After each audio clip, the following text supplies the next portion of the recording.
What's going on, ladies and gentlemen, boys and girls, Salami squad around the world? The meat pack is in the building. It's your boy Mike Rogers. Got Mike Richman in the cut. What's up, my boy? In the chat, this man Alex Cruz, Cruise Control. Say what's up to the folk. What is good, Salami squad? How we feeling? We are feeling great today. We're doing a little on the block with the meat pack. Going to get into some NBA talk. Going to talk about some of this rookie class of this 2021 season going on. Some early rookie of the year favorite odds, whatever we want to call it. Got to jump right out in the cut here and say, the front runner, kind of just the rookie that's just been kind of, the face of this rookie class is that boy LaMelo Ball. Clearly. And well deserved, you know what I'm saying? Just kind of on the Charlotte team that more or less doesn't even really have any superstars and wouldn't even really say they're still a very good basketball team. But, it took him about a week or two to get the shot. But LaMelo Ball is in the starting lineup. And, numbers-wise and everything, he's kind of just looking the best because, he just has the ball in his hand. And I think the Hornets and as an organization knows that they're not going to be very good this year and just to give the man a shot and whatnot. But this dude has been balling. No, for real, literally balling. It is in the name, son. Let's hit some stats here.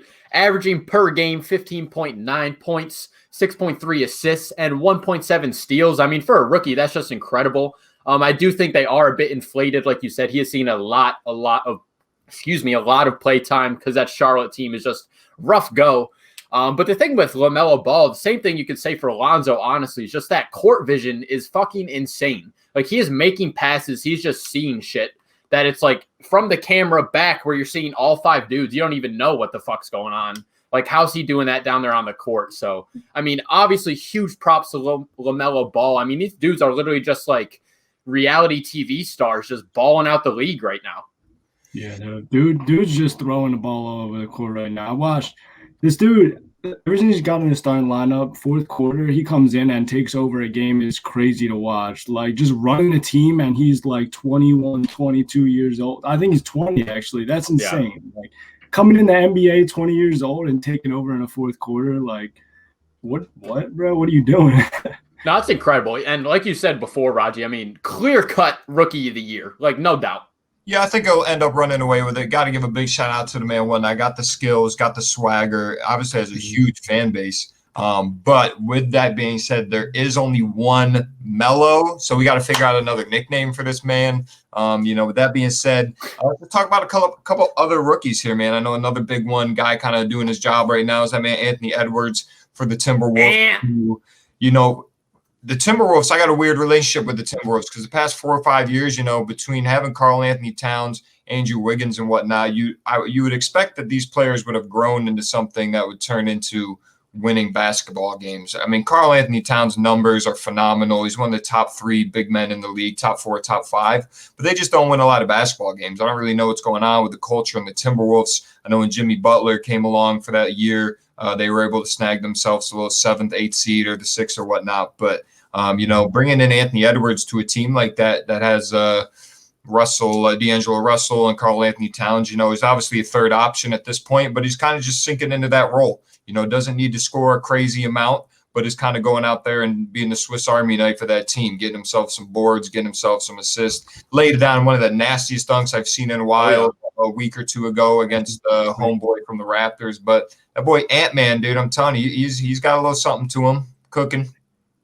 For sure. I 100% agree. I really like him. And he's one of these guys that is just candy to the media, bro. He gives great interviews, like just a funny dude. Great rookie player. For me, just for him to get better, he's got to get that field goal percentage up a lot more. Right now, he's at .348 on the field goal percentage. You just got to bump that up. Obviously, a little bit of rookie woes just coming into the league. I do expect that to get better. But, he's averaging 14, 15 points a game. He's just doing the damn thing. He's doing what you want. Yeah, looking at – I'll be honest, I haven't heard a lot about Anthony Edwards until that poster came out, and he put that boy on a – God, bro, I've never seen something like that from rookie. That was wild. But, like you're saying, Mike, 34%, not too bad, but he's still putting up points a game, like 15, 16 points a game, getting a lot of shots on a bad team. But he keeps that up, keeps shooting. He'll get better. Definitely get better. They got something brewing, I think, down there or up there in Minnesota and whatnot. Going to be cool to see how those three kind of come up together and whatnot, see if they can win some basketball games. Going to move on to the third rookie here. We kind of just want to highlight is this man, James Wiseman. Golden State Warriors. And to me, James Wiseman is a weird one because he only played, I think, 2 or 3 games at Memphis and then just didn't play the whole season. And you know, going into the draft, and you know, this guy, for being a big man, isn't really, you know, his skill set isn't really what the NBA is anymore. He's not the best 3-point shooter. It's not really a part of his game. But, you know, Golden State kind of took a shot on him. The one thing they had been missing for a while was a big kind of rim protector, big body. You know, for many of those years they were winning those titles. You know, they were running that small ball lineup, the Hampton 5, I think they were calling it, whatever it was. Mm-hmm. And let me tell you something, man. This man has came in, and I think for the most part, Steve Kerr has said in interviews that we kind of just dropped him in there, let him figure it out, and let him play with the big boys and see what happens. Draymond Green, I think, has been a great mentor for James Wiseman. And, I mean, to me, he hasn't done anything too insane or whatnot. But to me, when I watch Warriors games, he just does his job. He just does what he needs to do to help the team out. Obviously, Steph Curry and whatnot is balling. You know, so James Wiseman, for at least right now, isn't really having the ball in his hands that much. But just talk about a guy that's just doing his job right now, fitting into that system, trying to figure it out. Dude has, like, in the past year and a half, not played a lot of basketball games. So for him to even come in and be as productive as he is honestly awesome. I fucking love James Wiseman so much. Definitely not going to be a rookie of the year, not putting up numbers like that, but perfect fit into this Golden State team. Like you said, they need that big body, that big rim protector. And you also made this point for me, but having Draymond Green there for him is just so essential. I mean, Draymond Green, just the knowledge he's putting in this kid's head has to be incredible. Going to make him a way better player. And I just do want to touch on, I mean, James Wiseman, obviously he's a big man. That's his role. He's shooting 51.9 field goal percentage, and he's 40% from 3. So, I mean, from your big man, that's beautiful. Yeah, dude has been solid for that team. I mean, that's what they want. They got their guy James Wiseman and coming in and doing exactly what they asked. Yeah, I'm gonna triple down on that Draymond Green dude. That dude is gonna be a coach when he retires. I mean, he's been awesome coaching him up like mid-game, pulling him over on the sideline, telling him what to do, yelling in his face. It's just awesome to watch Draymond like groom a young kid like that. And yeah, like you guys are saying, he started, I think, in the beginning of the year and then moved on to the bench, and he just fits that role, comes in, does what he needs to do, and let Steph cook. I mean, what else are you going to do on Warriors? Just let Steph put up 40 and get a rebound and then put it back, you know? That's all you got to do on the Warriors. Yeah, I mean, that's what they've been doing. And, you know, between Wiseman, Wiggins, Kelly Oubre Jr., I like the future of this Warriors team if they decide to kind of keep that core around and whatnot. So, I mean, those are obviously kind of the front runners we got going on rookies. I do want to give 2 quick shout outs. One is that man, Tyrese Halliburton, playing for the team. Love him. He's had a couple really, really good games, obviously backing up De'Aaron Fox, but can kind of stretch that 1 and 2 position. I really wanted the Knicks to go ahead and draft Tyrese. But the Knicks, the other boy I want to give a shout out to is that man, Emmanuel Quickly. Dude kind of came out of nowhere and whatnot and has been given the Knicks buckets. Obviously, like coming off the bench, he's just that guy that'll come off the bench, get a little spark on offense. Dude has one of the meanest floaters I've seen in a long time. Very Tony Parker-esque and whatnot. You know, definitely he's a guy, he's a cornerstone for this piece, for this team going forward. I really fuck with that man.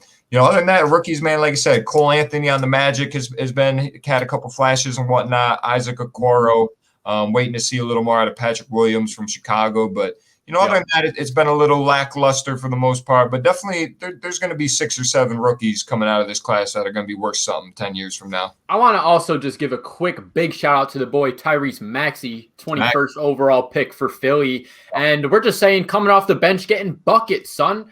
I mean, a bench rookie just putting up the numbers you want. I mean, I like me some Tyrese Maxey. I think he only gets better, obviously. Probably not.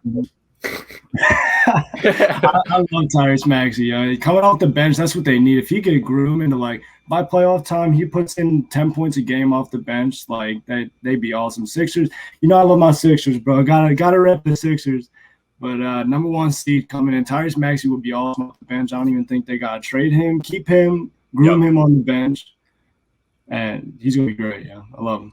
It's going to be good, man. It's going to be good in that Philly system. All of that being said, that is the 2021 rookie draft class. Keep you all in touch with it. See how the season goes. See if down the line there's any potential rookie of the year. You know, someone decides to slip in last second, make a case for themselves. Other than that being said, fuck out of here. Perfect.